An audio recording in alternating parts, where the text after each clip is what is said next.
ಪ್ರಶ್ನೆ 1. ವಿಶ್ವ ಆರೋಗ್ಯ ಸಂಸ್ಥೆಯ ಪ್ರಕಾರ ವಯಸ್ಕರು ದಿನಕ್ಕೆ ಕನಿಷ್ಠ ಎಷ್ಟು ನಿಮಿಷ ದೈಹಿಕ ಚಟುವಟಿಕೆ ಮಾಡಬೇಕು? ಉತ್ತರ 30 ನಿಮಿಷ. ಪ್ರಶ್ನೆ 2. ಸೂರ್ಯನ ಬೆಳಕಿನಿಂದ ನಮ್ಮ ದೇಹ ಯಾವ ವಿಟಮಿನ್ ಪಡೆಯುತ್ತದೆ? ಉತ್ತರ ವಿಟಮಿನ್ ಡಿ. ಪ್ರಶ್ನೆ 3.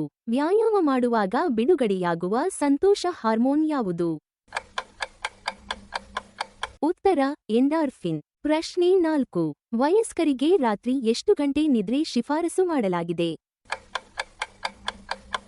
ಉತ್ತರ 7 ರಿಂದ 9 ಗಂಟೆ. ಪ್ರಶ್ನೆ 5. ಭಾರತದಲ್ಲಿ ಡಾಕ್ಟರ್ಸ್ ಡೇ ಯಾವ ದಿನಾಂಕ ಆಚರಿಸಲಾಗುತ್ತದೆ? ಉತ್ತರ ಜುಲೈ 1. ಪ್ರಶ್ನೆ 6. ಆಧುನಿಕ ಯೋಗದ ಪ್ರಮುಖ ಗುರು ಬಿ.ಕೆ. ಅಯ್ಯಂಗಾರ್ ಯಾವ ರಾಜ್ಯದವರು? ಉತ್ತರ ಕರ್ನಾಟಕ. ಪ್ರಶ್ನೆ 7. ಪ್ರಾಚೀನ ಭಾರತದ ಶಸ್ತ್ರಚಿಕಿತ್ಸೆಯ ಪಿತಾಮಹ ಎಂದು ಯಾರನ್ನು ಕರೆಯುತ್ತಾರೆ? ಉತ್ತರ ಸುಶ್ರುತ. ಪ್ರಶ್ನೆ 8. ನಿಂಬೆ ಮತ್ತು ಕಿತ್ತಳೆಯಲ್ಲಿ ಯಾವ ವಿಟಮಿನ್ ಹೆಚ್ಚು ಇರುತ್ತದೆ? ಉತ್ತರ ವಿಟಮಿನ್ ಸಿ. ಪ್ರಶ್ನೆ 9. ಇಂಟರ್ನ್ಯಾಷನಲ್ ಯೋಗ ಡೇ ಯಾವ ದಿನಾಂಕ ಆಚರಿಸಲಾಗುತ್ತದೆ? ಉತ್ತರ ಜೂನ್ 21.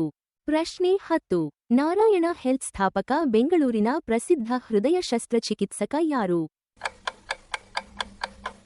ಈ ಪ್ರಶ್ನೆಯ ಉತ್ತರವನ್ನು ಕಾಮೆಂಟ್ನಲ್ಲಿ ಬರೆಯಿರಿ. ಧನ್ಯವಾದಗಳು. ಲೈಕ್ ಮಾಡಿ, ಶೇರ್ ಮಾಡಿ, ಫಾಲೋ ಮಾಡಿ.